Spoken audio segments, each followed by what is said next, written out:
এরপর একটি সামান্য ঘটনাকে কেন্দ্র করে খালিদ বাহিনী এবং মদিনায় ব্যাপক আলোচনা সমালোচনার ঝড় ওঠে, আর তা হলো বাতাহে হযরত খালিদ রাদিয়াল্লাহু তাআলা আনহু লায়লাকে বিবাহ করেছিলেন। মদিনার আনসাররা এ বিবাহে ভীষণ ক্ষুব্ধ ও উত্তেজিত হয়ে ওঠে। হযরত আবু কাতাদা রাদিয়াল্লাহু তাআলা আনহু শপথ করেন যে ভবিষ্যতে হযরত খালিদ রাদিয়াল্লাহু তাআলা আনহুর নেতৃত্বে কোনো যুদ্ধে অংশগ্রহণ করবেন না। তাদের অভিযোগের ভিত্তি হলো তারা ধারণা করে যে হযরত খালিদ রাদিয়াল্লাহু তাআলা আনহু লায়লার রূপ সৌন্দর্যে মোহিত হয়ে তার স্বামী মালিক বিন নাবিরাকে হত্যা করে তাকে নিজে বিবাহ করার জন্য। এ সম্পর্কিত যে সমস্ত বর্ণনা প্রচলিত আছে তার মধ্যে একটির বিবরণ এরূপ যে লায়লা স্বামীর প্রাণ ভিক্ষা চাইতে হযরত খালিদ রাদিয়াল্লাহু তাআলা আনহুর কাছে আসে এবং এক পর্যায়ে তার পায়ে পড়ে মিনতি জানায়। লায়লার মাথায় কাপড় থাকতো না এবং তার চুল খোলা থাকতো। হযরত খালিদ রাদিয়াল্লাহু তাআলা আনহু এর পা ধরে যখন সে মাথা নিচু করে তখন তার খোলা চুলগুলো কাঁধের উপর এলোমেলোভাবে ছড়িয়ে পড়ে। এই বিক্ষিপ্ত চুল হযরত খালিদ রাদিয়াল্লাহু তাআলা আনহুর দৃষ্টিকে ভীষণভাবে আকৃষ্ট করে। তিনি চুল দেখে বড়ই মুগ্ধ হয়ে বলেন, এখন তো তোমার স্বামীকে অবশ্যই হত্যা করব। শালীন রুচি সম্পন্ন এবং উন্নততর মানসিকতার দরুন হযরত খালিদ রাদিয়াল্লাহু তাআলা আনহু লায়লার ভুবন মোহিনী রূপ সৌন্দর্য দেখে মুগ্ধ হলেও হতে পারেন, কিন্তু হযরত খালিদ রাদিয়াল্লাহু তাআলা আনহু বাস্তবে এমন উচ্চ ব্যক্তিত্বের অধিকারী ছিলেন যে মৃত্যুর শয্যায় তিনি বলেছিলেন, আমার দেহে এমন কোনো স্থান আছে কি যেখানে জিহাদের ক্ষতচিহ্ন নেই। তার ব্যক্তিত্ব ও চরিত্র এত দুর্বল ছিল না যে এক নারীর কারণে তার নিজের পদমর্যাদা হতে অন্যায়ভাবে ফায়দা লুটবেন। হযরত খালিদ রাদিয়াল্লাহু তাআলা আনহুর পক্ষ অবলম্বনকারীদের ব্যাখ্যা হলো তিনি মালিক বিন নাবিরা ও তার সাথীদেরকে কয়েদখানায় নিক্ষেপ করেন। তিনি নিজে তাদের বিচার না করে মদিনায় পাঠাতে চান। সে সময়ে রাতে তীব্র শীত পড়ত। হযরত খালিদ রাদিয়াল্লাহু তাআলা আনহুর খেয়াল হয় যে হয়তো কয়েদিরা শীতে কষ্ট পাচ্ছে এবং কাঁপছে। তিনি নির্দেশ দেন, দাফিউ আসরাকুম অর্থাৎ বন্দীদের গরমের ব্যবস্থা করো। কেনানা ভাষায় মুদাফাত হত্যার অর্থে ব্যবহৃত হতো। দুর্ভাগ্যক্রমে বন্দীরা যাদের প্রহরাধীন ছিল তাদের সবাই ছিল কেনানার অধিবাসী। মালিক বিন নাবিরা এবং তার সাথীদের অপরাধের মাত্রাও যে ভয়ানক ছিল তাও তারা জানত। ফলে তারা গরমের ব্যবস্থা এর অর্থ বুঝে হত্যা করা, যার দরুন প্রহরীরা মালিক এবং তার সাথীদের হত্যা করে দেয়। হযরত খালিদ রাদিয়াল্লাহু তাআলা আনহু যখন ঘটনা জানতে পারেন তখন এর উপর মন্তব্য করতে গিয়ে বলেন, আল্লাহর ইচ্ছা যে কোনো উপায়ে সম্পন্ন হয়েই থাকে। এছাড়া পরস্পর সাংঘর্ষিক ও স্ববিরোধী অসংখ্য বর্ণনা ইতিহাসে ভরপুর।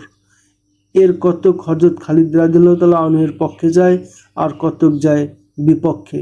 বিরোধী বর্ণনাগুলোর বর্ণনাকারীদের ধর্মীয় পরিচয়ের দিকে তাকালে স্পষ্ট অনুমিত হয় যে তাদের প্রতিটি শব্দ আক্রোশ ও পক্ষপাতিত্বে ভরা। প্রতিটি শব্দ হতে যেন হযরত খালিদ রাদিয়াল্লাহু তাআলা আনহুর অবমাননা ঝরে পড়ছে। ইতিহাস স্ববিরোধী বর্ণনায় বড়ই সরব, কিন্তু এই বিবাহে লায়লার প্রতিক্রিয়া কী ছিল সে ব্যাপারে সম্পূর্ণ নীরব। কোনো ঐতিহাসিক লেখেনি যে লায়লা বাধ্য হয়ে হযরত খালিদ রাদিয়াল্লাহু তাআলা আনহুকে স্বামী হিসেবে মেনে নেয়, নাকি এক ভুবন বিজয়ী বীর নামকরা সেনাপতির সাথে তার বিবাহ হচ্ছে বলে খুব আনন্দিত হয়। তৎকালীন যুগের সমরনীতি অনুযায়ী লায়লা গনিমতের মাল ছিল। হযরত খালিদ রাদিয়াল্লাহু তাআলা আনহু চাইলে তাকে বাদী হিসেবে নিজের কাছে রেখে দিতে পারত। ইতিহাসের একটি বর্ণনা হযরত খালিদ রাদিয়াল্লাহু তাআলা আনহুর পক্ষে যায়, আর তা হলো হযরত খালিদ রাদিয়াল্লাহু তাআলা আনহু তাকে নিজের বা অন্য কারো বাদী হওয়ার থেকে রক্ষা করেন। সে শাহজাদির মতো রূপবতী ছিল। বাদীর জীবন কত দুঃখ ও বঞ্চনার হয় তা হযরত খালিদ রাদিয়াল্লাহু তাআলা আনহু জানতেন।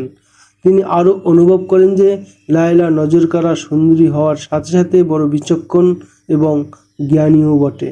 হযরত খালিদ রাদিয়াল্লাহু তাআলা আনহু মূলত এক অসহায় নারীর সুপ্ত প্রতিভা এবং যোগ্যতাকে ধ্বংসের হাত থেকে রক্ষা করেছিলেন। সুদূর মদিনাতেও এই খবর পৌঁছে যে হযরত খালিদ রাদিয়াল্লাহু তাআলা আনহু মালিক বিন নাবিরাকে হত্যা করে তার স্ত্রীর সাথে পরিণয় সূত্রে আবদ্ধ হয়েছেন। খবর পৌঁছে তাও সোজা খলিফা হযরত আবু বকর রাদিয়াল্লাহু তাআলা আনহুর কাছে। সংবাদদাতা ছিলেন হযরত আবু কাতাদা রাদিয়াল্লাহু তাআলা আনহুর মতো বিশিষ্ট সাহাবী। তিনি এই বিবাহে অত্যন্ত মনক্ষুণ্ণ হয়ে যুদ্ধ ছেড়ে মদিনায় ফিরে গিয়েছিলেন। হযরত আবু বকর রাদিয়াল্লাহু তাআলা আনহু ঘটনাকে তেমন গুরুত্ব দেন না। তিনি মন্তব্য করতে গিয়ে বলেন, রাসূল সাল্লাল্লাহু আলাইহি ওয়াসাল্লাম হযরত খালিদ রাদিয়াল্লাহু তাআলা আনহুকে সাইফুল্লাহ উপাধি প্রদান করেছেন। তার বিরুদ্ধে তিনি কোনো পদক্ষেপ নেবেন না। তিনি তো কোনো জীবিত ব্যক্তির স্ত্রীকে আটকে তাকে নিজের বধূ বানাননি। হযরত আবু কাতাদা রাদিয়াল্লাহু তাআলা আনহু হযরত আবু বকর রাদিয়াল্লাহু তাআলা আনহুর জবাবে তুষ্ট হন না।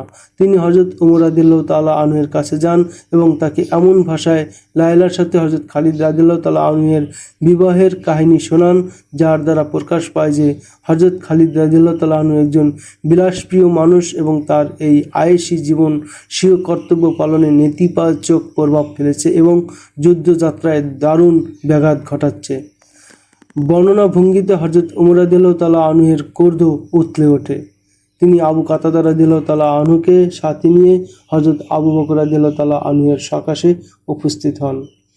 সম্মানিত খলিফা হযরত ওমর রাদিয়াল্লাহু তাআলা আনহু হযরত আবু বকর রাদিয়াল্লাহু তাআলা আনহুকে বলেন, খালিদের অপরাধ সামান্য নয়। বনু ইয়ারবুর সর্দার মালিক বিন নাবিরাকে হত্যার বৈধতা সে কিভাবে প্রমাণ করবে? কিন্তু তুমি কি চাও ওমর? হযরত আবু বকর রাদিয়াল্লাহু তাআলা আনহু জিজ্ঞেস করেন। খালিদের অপসারণ। হযরত ওমর রাদিয়াল্লাহু তাআলা আনহু বলেন, কেবল অপসারণ নয়, তাকে গ্রেফতার করে এখানে এনে শাস্তি দেয়া হোক। ওমর, হযরত আবু বকর রাদিয়াল্লাহু তাআলা আনহু বলেন, এতটুকু তো ঠিক যে খালিদ থেকে ভুল সংঘটিত হয়েছে, কিন্তু এই ভুল এতটা মারাত্মক নয় যে তাকে অপসারণ করে রীতিমতো শাস্তি দিতে হবে। হযরত ওমর রাদিয়াল্লাহু তাআলা আনহু হযরত আবু বকর রাদিয়াল্লাহু তাআলা আনহুর পিছু ছাড়েন না। হযরত খালিদ রাদিয়াল্লাহু তাআলা আনহুর প্রতি হযরত ওমর রাদিয়াল্লাহু তাআলা আনহুর এই কঠোরতার কারণ তার প্রতি কোনো শত্রুতা বা বিদ্বেষ নয়, বরং আসল কথা হলো হযরত ওমর রাদিয়াল্লাহু তাআলা আনহু সর্বোচ্চ ন্যায়পরায়ণ এবং নিয়ম শৃঙ্খলার প্রতি বড়ই কঠোর ছিলেন। সেনাপতিদের মাঝে কোনো অন্যায় আচরণ ও ভুলের অনুপ্রবেশ হোক তা তিনি চাচ্ছিলেন না। বিচার সাপেক্ষে সমুচিত শাস্তি দিয়ে তিনি ভবিষ্যতের জন্য সকল সেনাপতিকে শিক্ষা দিতে চান। না ওমর, হযরত আবু বকর রাদিয়াল্লাহু তাআলা আনহু হযরত ওমর রাদিয়াল্লাহু তাআলা আনহুর বারবার পীড়াপিড়ির পর বলেন, আমি ওই তলোয়ার খাপবদ্ধ করতে পারি না যাকে আল্লাহ তাআলা কাফেরদের উপর বিজয়ী করেছেন। হযরত ওমর রাদিয়াল্লাহু তাআলা আনহু তুষ্ট হতে পারেন না। হযরত আবু বকর রাদিয়াল্লাহু তাআলা আনহু হযরত ওমর রাদিয়াল্লাহু তাআলা আনহুকে অসন্তুষ্ট করতে চান না। তিনি হযরত খালিদ রাদিয়াল্লাহু তাআলা আনহুকে মদিনায় তলব করেন। হযরত খালিদ রাদিয়াল্লাহু তাআলা আনহু দীর্ঘ সফর পাড়ি দিয়ে বহুদিন পর মদিনায় পৌঁছেন এবং সর্বপ্রথম মসজিদে নববীতে যান। তিনি মাথার পাগড়িতে একটি তীর বিদ্ধ করে রেখেছিলেন। হযরত ওমর রাদিয়াল্লাহু তাআলা আনহু মসজিদেই ছিলেন। হযরত খালিদ রাদিয়াল্লাহু তাআলা আনহুকে দেখে তিনি রীতিমতো উত্তেজিত হয়ে পড়েন। তিনি উঠে দাঁড়ান এবং হযরত খালিদ রাদিয়াল্লাহু তাআলা আনহুর পাগড়ি হতে তীর টেনে বের করেন এবং তা টুকরো টুকরো করে দূরে ছেড়ে দেন। তুমি এক মুসলমানকে হত্যা করেছ, হযরত ওমর রাদিয়াল্লাহু তাআলা আনহু রাগত স্বরে বলেন, এবং তার স্ত্রীকে নিজের স্ত্রী বানিয়েছ। তুমি প্রস্তর বর্ষণে হত্যার যোগ্য।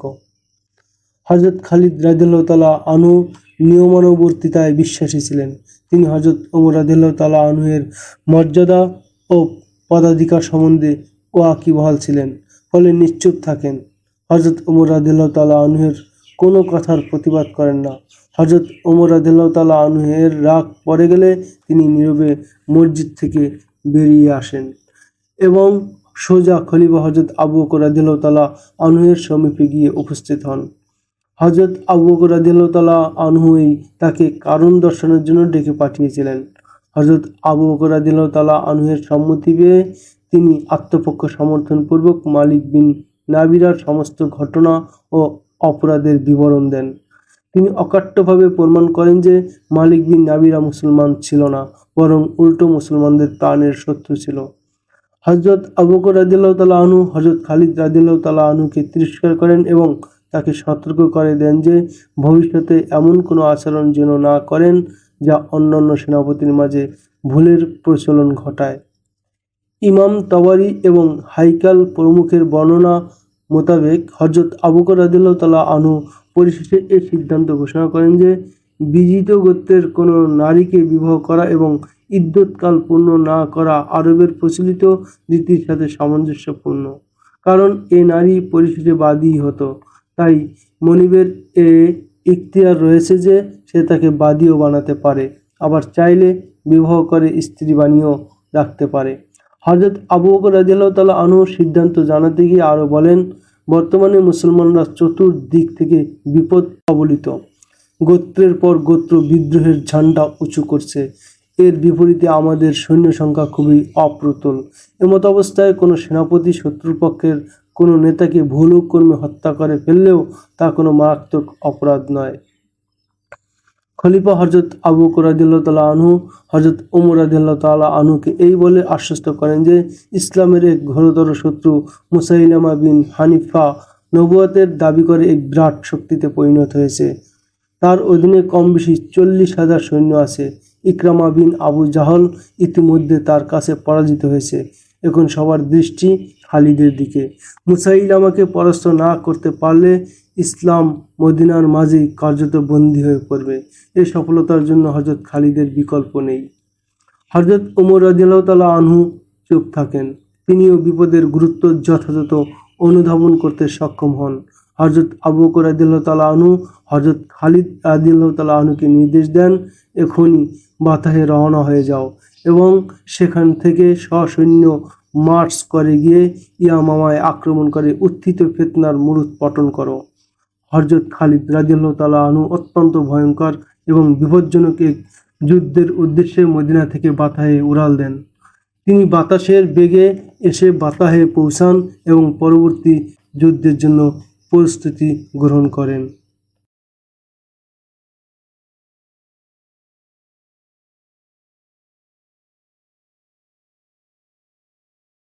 632 খ্রিস্টাব্দের তৃতীয় সপ্তাহে হযরত খালিদ বিন ওয়ালিদ রাদিয়াল্লাহু তাআলা আনহু মাত্র 13,000 সৈন্য নিয়ে 40,000-এরও অধিক মুরতাদ বাহিনীর বিরুদ্ধে ইয়ামামা নামক স্থানে এক ঘোরতর যুদ্ধে লিপ্ত হন। ইতিহাসে এটাই ইসলামের সর্বপ্রথম রক্তক্ষয়ী সংঘর্ষ হিসেবে বিবেচিত। এ যুদ্ধের শেষাংশ হাদিকাতুর রহমান নামক এক বিস্তীর্ণ বাগিচায় অনুষ্ঠিত হয়।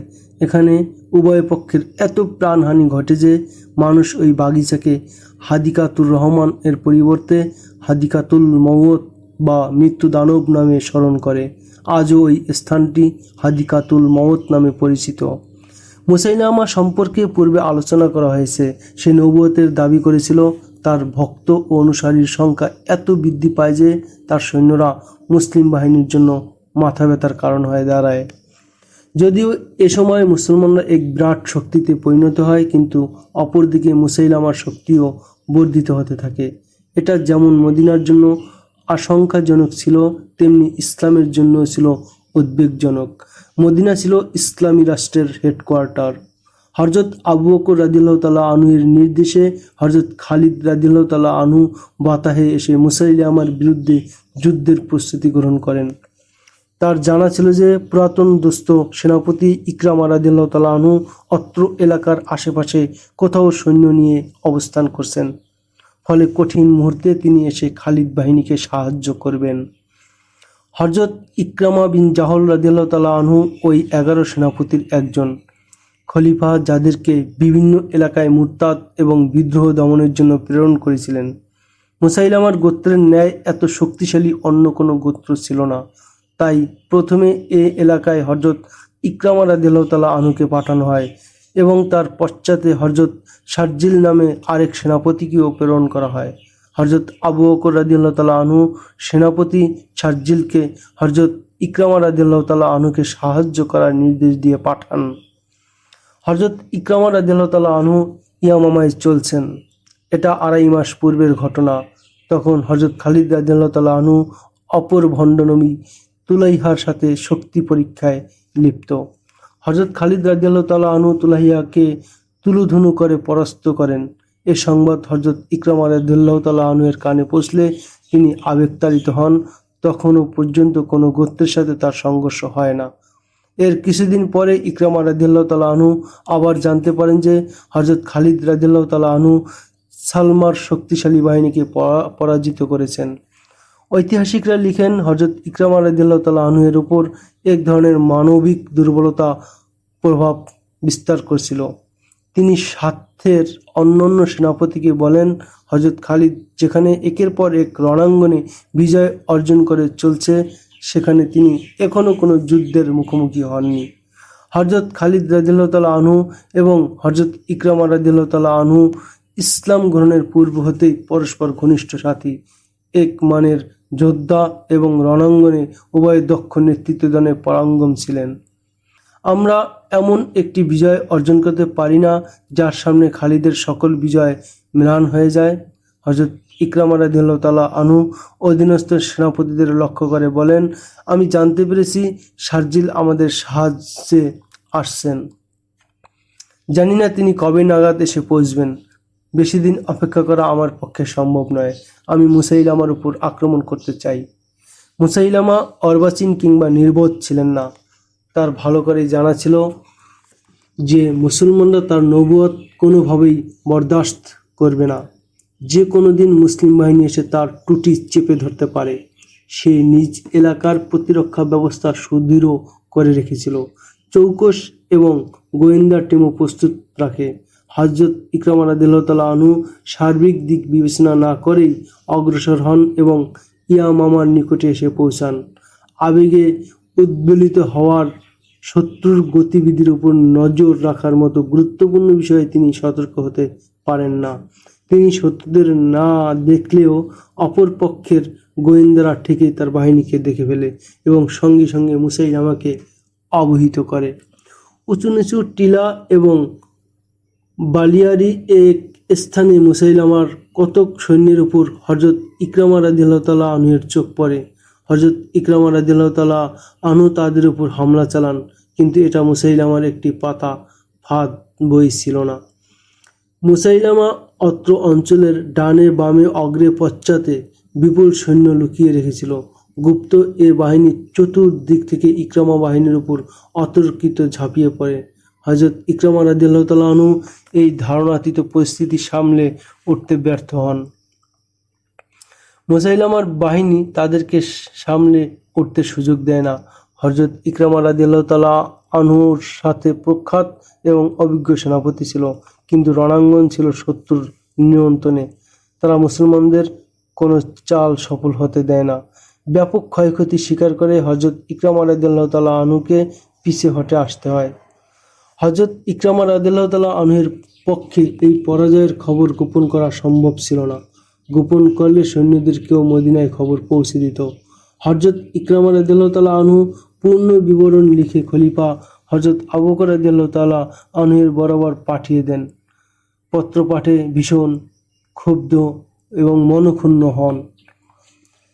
তিনি ইতিপূর্বে স্পষ্ট ভাষায় হযরত ইকরামা রাদিয়াল্লাহু তাআলা আনহুকে নির্দেশ দিয়েছিলেন যে তিনি যেন সেনাপতি শারজিলের পৌঁছার অপেক্ষা করেন এবং একাকী মুসাইলামার সাথে যুদ্ধে লিপ্ত না হন। কিন্তু হযরত ইকরামা রাদিয়াল্লাহু তাআলা আনহু ধৈর্য ধারণ করতে পারেননি। তিনি তড়িৎ আবেগের শিকার হন। হযরত আবু বকর রাদিয়াল্লাহু তাআলা আনহু হযরত ইকরামা রাদিয়াল্লাহু তাআলা আনহুকে কে লিখিত জবাব দেন, তাতে ক্রোধের বহিঃপ্রকাশ এভাবে ছিল যে তিনি হযরত ইকরামা রাদিয়াল্লাহু তাআলা আনহুকে ইবনে আবু জেহেলের বাপের বেটা এর পরিবর্তে ইবনে উম্মে ইকরামা মায়ের বেটা লিখেন। কাউকে হ্যায় প্রতিপন্ন করা উদ্দেশ্য হলে আরবে তাকে পিতার প্রতি সম্বন্ধ না করে মাতার প্রতি সম্বন্ধ করা হতো।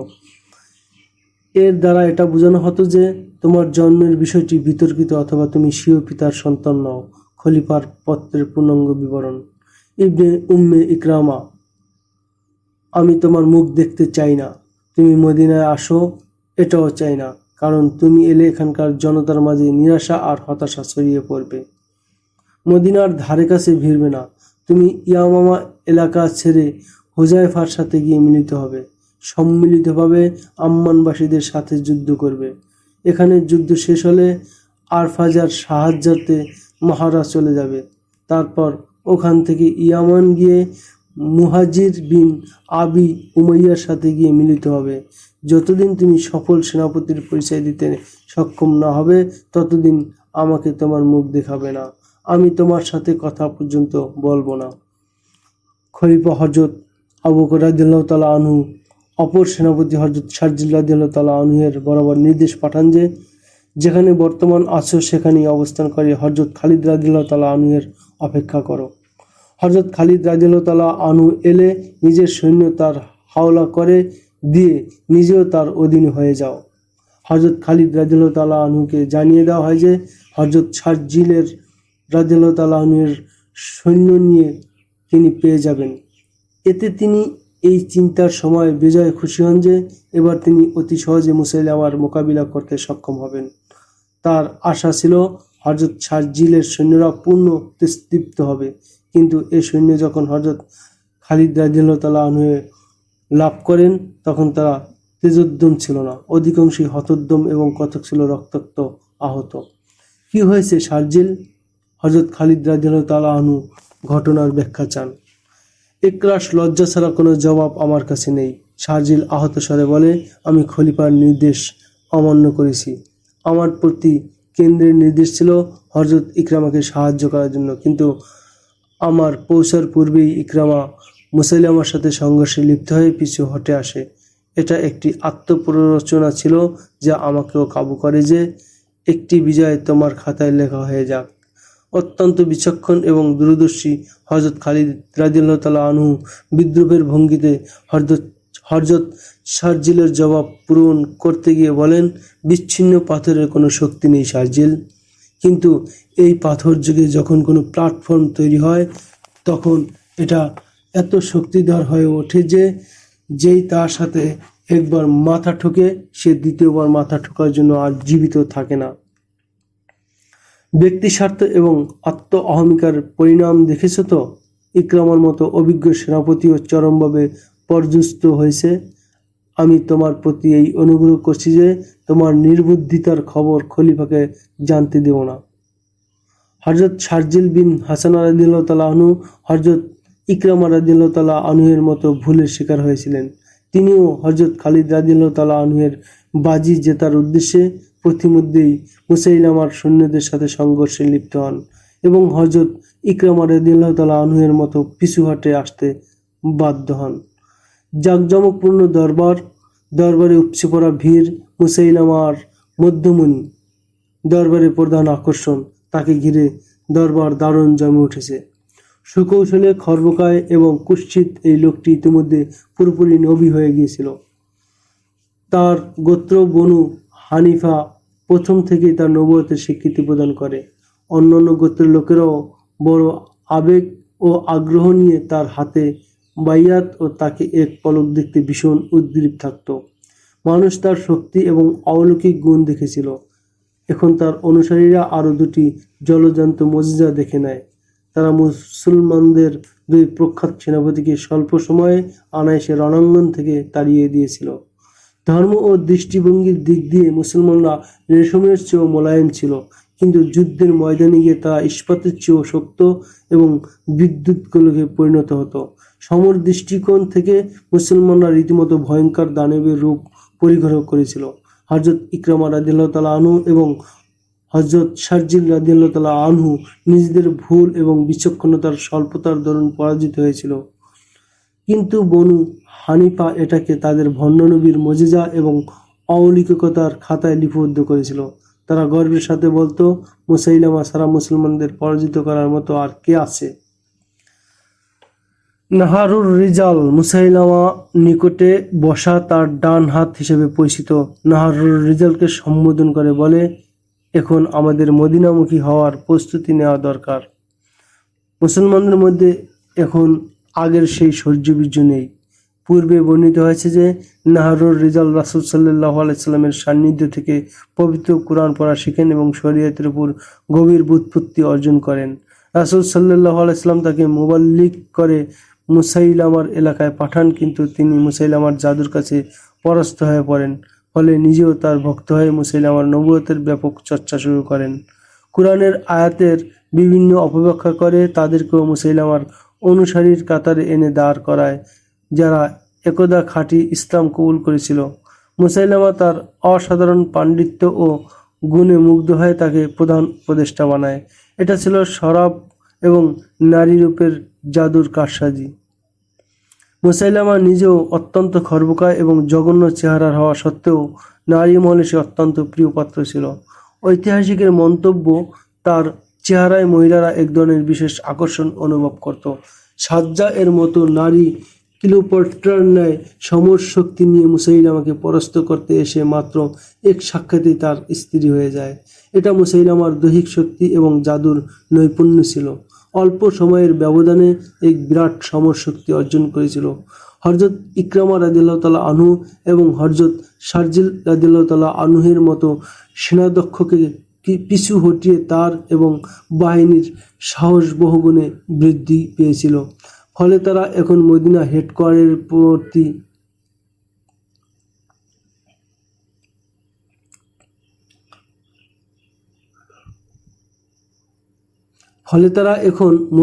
হেডকোয়ার্টারের প্রতি দৃষ্টি তোলার সাহস করে।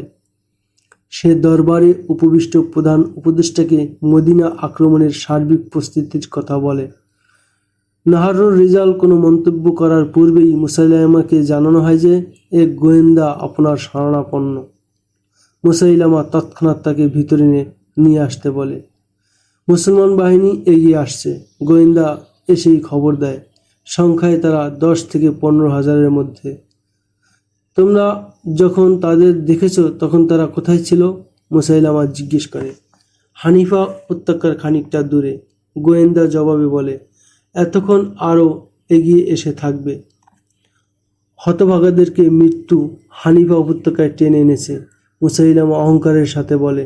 তাদের জানা নেই যে মাত্র 10-15 হাজার সৈন্য আমার 40,000 সিংহের হাতে মারাত্মকভাবে জখম ও আহত হবে। সে উঠে দাঁড়ায়। দরবারের অন্য সদস্যরাও সম্মানার্থে উঠে দাঁড়ায়। সে নাহারুর রিজালকে সাথে নিয়ে দরবার কক্ষ থেকে বেরিয়ে যায়। সে ঘোড়া প্রস্তুত করে নাহারুর রিজালকে সাথে নেয় এবং একসময় ঘোড়া উভয়কে উড়িয়ে ইয়ামামা থেকে অনেক দূরে নিয়ে যায়। তাদের লক্ষ্য ছিল হানিফা উপত্যকা। এই উপত্যকা হতে তারা জীবন নিয়ে বের হতে পারবে না। পথিমধ্যে মুসাইলামা নাহারুর রিজালকে বলে, আমার এই ফাঁদ সম্পর্কে তারা ঘুণাক্ষরেও জানে না। নাহারুর রিজাল অট্টহাসি দিয়ে ওঠে এবং বলে, আজ মোহাম্মদের ইসলাম হানিফা উপত্যকায় চিরদিনের জন্য সমাধিস্থ হয়ে যাবে। তারা অর্ধেক পথ এগিয়ে এলে ওই দিক থেকে এক অশ্বারোহী হন্তদন্ত হয়ে ছুটে আসে। অশ্বারোহী মুসাইলামাকে দেখে থেমে যায়। নবীজি, অশ্বারোহী কম্পিত কণ্ঠে বলে, মুসলমানরা মাজা বিন মুরারাকে বন্দী করে ফেলেছে। মাজাকে? মুসাইলামা বিস্ময়ে ভরা কণ্ঠে বলে। মাজাকে মুসলমানরা? নাহারুর রিজাল ভয়ার্ত স্বরে বিড়বিড়িয়ে বলে, মাজার মতো দুর্ধর্ষ এবং অভিজ্ঞ সেনাপতি আমাদের মধ্যে আর কেউ নেই। মুসাইলামা বলে, মাজার বন্দী হয়ে যাওয়া আমাদের জন্য শুভ লক্ষণ নয়। মাজা মুসাইলামার বড় ঝানু এবং বীর সেনাপতি ছিল। হযরত খালিদ রাদিয়াল্লাহু তাআলা আনহুর সাথে তার অনেকটা মিল ছিল।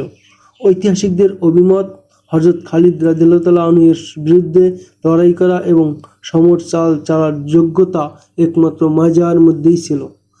মুসলমানদের হাতে মাজার বন্দী হওয়ার ব্যাপারটি ছিল দৈবাৎ। এটা এভাবে ঘটে যে মাজার কোনো এক নিকটবর্তী আত্মীয়কে বনি আমের এবং বনি তামিমের কিছু লোক মিলে হত্যা করেছিল। মাজা তার এই আত্মীয়র রক্তের প্রতিশোধ নিতে মুসাইলামার কাছে 40 জন সৈন্য চেয়ে দরখাস্ত করে। মুসাইলামা তার এর যোগ্য সেনাপতিকে নিরাশ করতে চায় না, ফলে সে অনুমতি প্রদান করে। মাজা দুশমনের এলাকায় যায় এবং তাদের থেকে প্রতিশোধ নিয়ে ফিরে আসছিল। তার জানা ছিল না যে এলাকাকে সে নিরাপদ মনে করত তা এখন আর নিরাপদ নেই। সে সৈন্যদের শ্রান্তি দূর করতে এক স্থানে ছাউনি ফেলে জিম্মাদারি পালন করে তারা ফিরছিল।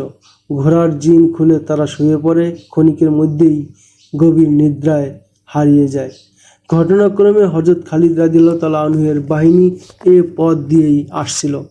প্রভাতে মূল বাহিনীর অগ্রবর্তী বাহিনী ওই স্থানে এসে পৌঁছে, যেখানে মাজা সৈন্যদের নিয়ে গভীর নিদ্রায় শায়িত ছিল। মুজাহিদ বাহিনী তাদের জাগ্রত করে এবং তাদের অস্ত্রশস্ত্র ঘোড়া নিয়ে নেয়। নজরবন্দি করে তারা তাদেরকে হযরত খালিদ রাদিয়াল্লাহু তাআলা আনহুর কাছে নিয়ে যায়। হযরত খালিদ রাদিয়াল্লাহু তাআলা জানতেন না যে মাজা মুসাইলামার বিরাট মূল্যবান সেনাপতি। হযরত খালিদ রাদিয়াল্লাহু তাআলা আনহু অন্যদের সাথে তাকেও সাধারণ সেফাই বলে ধারণা করেন। তারা প্রকৃতপক্ষে এক বিরাট শিকার লাভ করেছিল। ধৃত সৈন্যরা স্বীকার করে যে তারা মুসাইলামার বাহিনীর সেফাই, কিন্তু মাজার পরিচয় তারা প্রকাশ হতে দেয় না। তোমরা আমাদের মোকাবিলার উদ্দেশ্যে এসেছিলে? হযরত খালিদ রাদিয়াল্লাহু তাআলা আনহু প্রশ্ন ছেড়ে দেন। না, একজন জবাবে বলে, আমাদের জানাই ছিল না যে মুসলিম সৈন্যরা আসছে। বনি আমের এবং বনি তামিম হতে আমাদের এক ব্যক্তির রক্তের প্রতিশোধ নিতে আমরা গিয়েছিলাম। ঠিক আছে, তোমাদের কথা মেনে নিলাম। হযরত খালিদ রাদিয়াল্লাহু তাআলা আনহু বলেন, আমি তোমাদের প্রাণ ভিক্ষা দিতে পারি, তার আগে আমার প্রশ্নের উত্তর দাও যে তোমরা কাকে আল্লাহর রাসূল বলে বিশ্বাস করো এবং কার উপর ঈমান রাখো। নিঃসন্দেহে মুসাইলামা আল্লাহর রাসূল। ভীত এক সৈন্যের জবাব দেয়, খোদার কসম, তোমরা আমাকে অপমান করলে ক্ষমা করতাম, কিন্তু আল্লাহর রাসূল সাল্লাল্লাহু আলাইহি ওয়াসাল্লামের অবমাননা আমি কিভাবে বরদাশত করব? আপনি আপনার রাসূল মানেন, আমরা আমাদের নবীকে মানি। মাজা বলে, বাস্তব ব্যাপারও এটা যে মুসাইলামা রিসালাতের প্রশ্নে মুহাম্মাদের সমান অংশীদার। আমাদের সকলের আকীদা বিশ্বাস এটাই। ধৃত সৈন্যরা একযোগে বলে, আপনাদের মাঝে এক নবীর আবির্ভাব হয়েছে, আমাদের মাঝে আরেক নবী এসেছেন। হযরত খালিদ রাদিয়াল্লাহু তাআলা আনহু চোখের পলকে তলোয়ার বের করেন এবং এক কোপে এক সৈন্যের মস্তক উড়িয়ে দেন। অন্যদের এভাবে হত্যা করার নির্দেশ দেন। অন্যদের সাথে মাজাকে হত্যা করার জন্য নিয়ে যাওয়া হয়। হত্যাকারী তার গলা কাটতে তরবারি উপরে তোলে, আর একটু পরেই তরবারি আঘাতে মাজার মস্তক আর দেহ দুদিকে ছিটকে পড়বে। থামো! সারিয়া বিন আমের নামে এক ধৃত সৈন্য চিৎকার করে শূন্যে তোলা তরবারি থামানোর পরামর্শ দিয়ে বলে, কমপক্ষে এ লোকটিকে জীবিত রাখো, এ তোমাদের কাজে আসতে পারে। এ সময় উদ্ঘাটিত হয় যে মাজা বনু হানিফার একজন শীর্ষ নেতা, কিন্তু তারপরেও গোপন রাখা হয় যে মাজা শুধু গোত্রপতিই নয়, অন্যতম সেনাপতিও বটে। হযরত খালিদ রাদিয়াল্লাহু তাআলা আনহু চৌকস এবং দূরদর্শী ছিলেন। গোত্রের নেতারা মোটা অঙ্কের জামিন হতো। তাকে যে কোনো স্পর্শকাতর স্থানে ব্যবহার করে স্বার্থ হাসিল করা যেতে পারত। হযরত খালিদ রাদিয়াল্লাহু তাআলা আনহু মাজার পায়ে বেড়ি পরিয়ে তাকে নিজের তাঁবুতে নিয়ে যান এবং স্ত্রী লায়লার হাতে তাকে সমর্পণ করেন। ধৃত অবশিষ্ট সৈন্যদের সকলকে হত্যা করা হয়। মাজার গ্রেপ্তার মুসাইলামার জন্য কোনো তুচ্ছ ব্যাপার ছিল না, কিন্তু হানিফা উপত্যকা এমন ফাঁদ ছিল যা ওই ক্ষতি পুষিয়ে নেওয়ার জন্য যথেষ্ট ছিল। তদুপরি মুসাইলামার সৈন্যের সংখ্যা ছিল 40,000। পক্ষান্তরে মুসলমানদের সংখ্যা ছিল 13,000। মুসাইলামার বাহিনীতে অশ্বারোহী এবং উষ্ট্রারোহীর সংখ্যা ছিল অনেক। কতিপয় ঐতিহাসিক মুসাইলামা বাহিনীর সংখ্যা 70,000 লিখেছেন। মোট কথা মুসাইলামার সৈন্য সংখ্যা 40,000-এর ঊর্ধ্বে ছিল, কম নয়। হযরত খালিদ রাদিয়াল্লাহু তাআলা আনহু এর এক বড় দুর্বলতা বলতে যা ছিল তা হলো তার সৈন্য সংখ্যা উদ্বেগজনক হারে কম ছিল। দ্বিতীয়ত দুর্বলতা হলো হেডকোয়ার্টার থেকে তিনি যোজন যোজন মাইল দূরে ছিলেন, ফলে প্রয়োজনীয় রসদপত্র কিংবা রিজার্ভ ফোর্স আসার কোনো উপায় তার ছিল না। তবে এই বিষয়টা তাকে আশ্বস্ত করে যে অত্র এলাকায় খাবার পানি এবং পশু প্রাণীর খোরাকের কমতি ছিল না। ফসল এবং ফলমূল সমৃদ্ধ ছিল গোটা এলাকা। ফসল সমৃদ্ধ ক্ষেতখামার এবং ফলমূল সম্বন্ধে বাগবাগিচার চিন্তা মুসাইলামাকে কুরে কুরে খায়। সে এগুলোর হেফাজতের চিন্তায় ছিল বিভোর। সে নাহারুর রিজালকে বলে যে এমন পদ্ধতিতে সে লড়তে চায় যাতে মুসলমানদের হাতে কোনো বসতি, ক্ষেতখামার, বাগবাগিচা নষ্ট না হয়। ইতিহাস বলে মুসাইলামা কোনো প্রকারের আবেগ, সিদ্ধান্তহীনতা এবং উদ্বেগের শিকার ছিল না। সে এমনভাবে কথা বলতো যেন বিজয় সম্পর্কে সে পুরোপুরি নিশ্চিত। সে ভেবে চিন্তে এবং হিসেব নিকেশ করে কথা বলতো। 40,000 সৈন্য ছিল তার উপরন্ত ভরসা। এদের প্রত্যেকেই ছিল মুসাইলামা নামের পাগল। মুসাইলামার নবুয়ত রক্ষার্থে তারা জীবন উৎসর্গ করতে প্রস্তুত ছিল। হযরত খালিদ রাদিয়াল্লাহু তাআলা আনহু ফাঁদে পা দেওয়ার মতো সেনানায়ক ছিলেন না। মুতা যুদ্ধে ফাঁদে পড়ে তিনি সারা জীবনের জন্য শিক্ষা গ্রহণ করেছেন। ইয়ামামা অঞ্চলের প্রকৃত সম্পর্কে তিনি ওয়াকি হল ছিলেন না। তিনি অবস্থা যাচাই এবং সামনে এলাকা পরখের উদ্দেশ্যে একটি টিম গঠন করেন। রাতে এ টিম যে রিপোর্ট দেয় তার আলোকে হযরত খালিদ রাদিয়াল্লাহু তাআলা আনহু গতিপথ বদল করেন। তিনি হানিফা উপত্যকার প্রকৃতি সম্বন্ধে ওয়াকিবহাল হলে এখান থেকে বিপদের গন্ধ পান। ফলে তিনি এই উপত্যকা এড়িয়ে সামনে অগ্রসর হওয়ার ইচ্ছা করেন। তিনি একটু দূর থেকে ঘুরে সামনে এগিয়ে যান। মুসাইলামাও গোয়েন্দা জাল বিছিয়ে রেখেছিল। গোয়েন্দারা তাকে জানায় যে মদিনা বাহিনী হানিফা উপত্যকা এড়িয়ে দূরবর্তী পথ ঘুরে সম্মুখপানে অগ্রসর হয়েছে। মুসাইলামা এ খবর পেয়ে সৈন্যদেরকে দ্রুত আকরাবা ময়দানে স্থানান্তর করে। হযরত খালিদ রাদিয়াল্লাহু তাআলা আনহু-এর দৃষ্টি এই ময়দানের উপরেই ছিল, কিন্তু মুসাইলামা বাহিনী পূর্বেই সেখানে পৌঁছে যায়। হযরত খালিদ রাদিয়াল্লাহু তাআলা আনহু সমতল ভূমি থেকে উঁচু এক স্থানে এসে ছাউনি ফেলেন। এখান থেকে মুসাইলামা বাহিনীর ছাউনি স্পষ্টভাবে চোখে পড়ে এবং তাদের গতিবিধির উপর নজর রাখা সহজ ছিল। মুসাইলামা এই ময়দানকে যুদ্ধের জন্য উত্তম ও উপযুক্ত মনে করে, কারণ তার সৈন্যদের সকল রসদপত্র এবং মাল আসবাব তাদের ছাউনির পিছনে ছিল। দ্বিতীয়ত, ক্ষেতখামার এবং বাগবাগিচা তাদেরই পিছনে ছিল, ফলে এগুলো হেফাজত করা এখন তার জন্য অত্যন্ত সহজ হয়ে যায়। সে মনে মনে এ অঙ্ক কষে রাখে যে খালিদ বাহিনী এখন থেকে ইয়ামামা অভিমুখে রওনা করতে চেষ্টা করলে পশ্চাৎ হতে তাদের উপর ঝাঁপিয়ে পড়া হবে। হযরত খালিদ রাদিয়াল্লাহু তাআলা আনহুও কম শেয়ানা ছিলেন না। তিনিও অনুভব করছিলেন যে ওখান থেকে সামনে অগ্রসর হওয়া আত্মহত্যার শামিল হবে। মুসাইলামা পুরো বাহিনীকে ৩ অংশে বিভক্ত করে। ডান বাহিনীর নেতৃত্ব নাহারুর রিজালের হাতে সমর্পণ করে। বাম বাহিনীর সেনাপতি ছিল মুহকাম বিন তোফাইল, আর মধ্যবর্তী বাহিনীর নেতৃত্ব নিজ হাতেই রাখে। মুসাইলামা তার পুত্র শারজিলকে সৈন্যদের উদ্দেশ্যে আগুন ঝরানো ভাষণ দিতে বলে। শারজিল ঘোড়ায় আরোহণ করে এক এক করে ৩ বাহিনীর সামনে গিয়ে সৈন্যদের উদ্দেশ্যে বলে, বনু হানিফার শার্দুলেরা, আজ সময় এসেছে ইজ্জত আবরু রক্ষায় নিজেকে কুরবান করা। আল্লাহ তোমাদের গোত্রে নবুয়তের মতো মহান বিষয় দান করেছেন। নিজেদের ঐতিহ্য, ইতিহাস এবং নবুয়ত বাঁচাতে আজ এমন দুর্ধর্ষ লড়াই করবে যেন মুসলমানরা আর কখনো তোমাদের সামনে আসার সাহস না করে। মনে রেখো, তোমরা ময়দানে পৃষ্ঠ প্রদর্শন করলে তোমাদের স্ত্রী, বোন, কন্যা নির্ঘাত মুসলমানদের বাদীতে পরিণত হবে। তোমাদের এই প্রিয় ভূমিতেই তাদের ইজ্জত লুণ্ঠন করা হবে। পারবে কি তোমরা সেই দৃশ্য সহ্য করতে? মুসাইলামার সৈন্যদের শরীরে যেন আগুন ধরে যায়। তারা মুসাইলামার নামে উচ্চকিত নারাধ্বনি দিতে থাকে।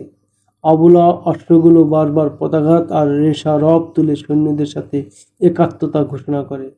হযরত খালিদ রাদিয়াল্লাহু তাআলা আনহু মুসাইলামা বাহিনীর অতর্কিত আক্রমণ প্রতিহত করতে প্রস্তুত ছিলেন। সংখ্যাধিক্যের বলে মুসাইলামার এই আক্রমণের সূচনা করার কথা ছিল, কিন্তু ঐতিহাসিকরা লিখেন মুসাইলামা যুদ্ধজ্ঞানও রাখত। সে হামলার সূচনা করে না। সে এ অপেক্ষার প্রহার গুনতে থাকে যে খালিদ বাহিনী আক্রমণ করুক, আর সে প্রথমত আত্মরক্ষামূলক লড়াই চালিয়ে যাবে।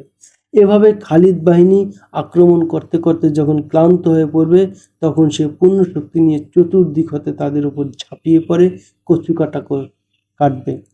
তৎকালীন যুগের পাণ্ডুলিপি প্রমাণ করে যে হযরত খালিদ রাদিয়াল্লাহু তাআলা আনহু মুসাইলামার চাল ধরতে পারেন না। তিনি অধীনস্থ সেনাপতিদের এক বৈঠক ডেকে বলেন যে মুরতাদ বাহিনীর সাথে এভাবে লড়তে হবে যে যেন তারা সৈন্য এদিক ওদিক ছড়িয়ে দিতে না পারে এবং আত্মরক্ষামূলক লড়াই করতে বাধ্য হয়। হযরত খালিদ রাদিয়াল্লাহু তাআলা আনহু ধারণা করেছিলেন ১৩,০০০ সৈন্য দ্বারা ৪০,০০০ সৈন্যকে পরাস্ত করা কেবল এভাবেই সম্ভব যে তাদেরকে কোনো চাল চালার সুযোগ না দেয়া। প্রচলিত রীতি অনুযায়ী সৈন্যদের সাহস যোগানোরও প্রয়োজন ছিল। হযরত খালিদ রাদিয়াল্লাহু তাআলা আনহু-এর সাহায্যার্থে খলিফা যে বাহিনী পাঠিয়েছিলেন তাদের মধ্যে এক বিরাট সংখ্যক পবিত্র কোরআনের হাফেজ এবং সুমিষ্ট কারিও ছিলেন। সে সময় হাফেজ এবং কারিরাও তীর তলোয়ারে সমান পারদর্শী হতেন। কেবল মসজিদে বসে থাকার মতো লোক তারা ছিলেন না। এতদ্দিত হযরত খালিদ রাদিয়াল্লাহু তাআলা আনহুর সাথে এমন লোকের সংখ্যাও প্রচুর ছিল, যারা একাধিক ময়দানে কয়েক গুণ বেশি সৈন্যের মোকাবিলা করে শত্রুর মাথা থেকে বিজয়ের মুকুট ছিনিয়ে এনেছে। হযরত খালিদ রাদিয়াল্লাহু তাআলা আনহু এর বাহিনীতে হযরত ওমর রাদিয়াল্লাহু তাআলা আনহু এর ভাই যায়েদ বিন খাত্তাব রাদিয়াল্লাহু তাআলা আনহু এবং ওমর রাদিয়াল্লাহু তাআলা আনহু এর পুত্র হযরত আব্দুল্লাহ রাদিয়াল্লাহু তাআলা আনহুও ছিলেন। হযরত আবু দাজানা রাদিয়াল্লাহু তাআলা আনহুও ছিলেন। তিনি উহুদ যুদ্ধে নিজ শরীর দ্বারা রাসূল সাল্লাল্লাহু আলাইহি ওয়াসাল্লামকে ঢেকে রেখেছিলেন। রাসূল সাল্লাল্লাহু আলাইহি ওয়াসাল্লামের লক্ষ্যে যত তীর আসত তা এই হযরত আবু দাজানা রাদিয়াল্লাহু তাআলা আনহু এর শরীরেই বিদ্ধ হতো। খলিফা হযরত আবু বকরের পুত্র হযরত আব্দুর রহমান রাদিয়াল্লাহু তাআলা আনহুও ছিলেন। উম্মে আম্মারা নামক এক জননী তার পুত্রের সাথে এসেছিলেন। এই হযরত উম্মে আম্মারা রাদিয়াল্লাহু তাআলা আনহু উহুদ যুদ্ধে সশস্ত্র যুদ্ধও করেছিলেন। হযরত খালিদ রাদিয়াল্লাহু তাআলা আনহুর সাথে হযরত ওহাশী রাদিয়াল্লাহু তাআলা নামে এক সাহাবীও ছিলেন। তার বর্ষার লক্ষ্য চুল বরাবর এদিক ওদিক হতো না। ইসলাম গ্রহণের পূর্বে উহুদ যুদ্ধে এই ওহাশী রাদিয়াল্লাহু তাআলা আনহু এর নিক্ষিপ্ত বর্ষায় হযরত হামজা রাদিয়াল্লাহু তাআলা আনহু শাহাদাত বরণ করেছিলেন। মুজাহিদ বাহিনীর সংখ্যার বিচারে কম থাকলেও জিহাদ জজবা, হিম্মত ও মনোবলের দিক দিয়ে ছিলেন তুঙ্গে। হযরত খালিদ রাদিয়াল্লাহু তাআলা আনহু নিজেও অগ্নিঝরা ভাষণের মাধ্যমে তাদের বীরত্বে অগ্নি সংযোগ করেছিলেন। তিনি কারি ও হাফেজ সৈন্যদের বলেছিলেন, সৈন্যদের সামনে গিয়ে পবিত্র কোরআনের আয়াত তেলাওয়াত করে তাদের জানিয়ে দাও যে তারা মদিনা হতে এত দূরে কোনো অভিপ্রায় লড়তে এসেছে, অভিষ্ট মঞ্জিল কোথায়। কারি ও হাফেজগণ ভাবগম্ভীর কণ্ঠে সৈন্যদের মাঝে বারবার ওই সমস্ত আয়াত শোনাতে থাকেন যাতে মুসলমানদের উপর জিহাদ ফরজের ঘোষণা দেওয়া হয়েছে। জিহাদের ফজিলত, শহীদের মর্তবা সুস্পষ্ট ভাষায় বর্ণনা করা হয়েছে। এ ধারাবাহিকতা রাতভর চলতে থাকে। আল্লাহ ছাড়া এই সুদূর বিদেশ বিভূঁই তাদের সাহায্য করার কেউ ছিল না। ঐতিহাসিকগণ লিখেন, মুসলমানরা এভাবে সারা রাত ইবাদত, বন্দিগি এবং দোয়ার মধ্যে দিয়ে অতিবাহিত করেন।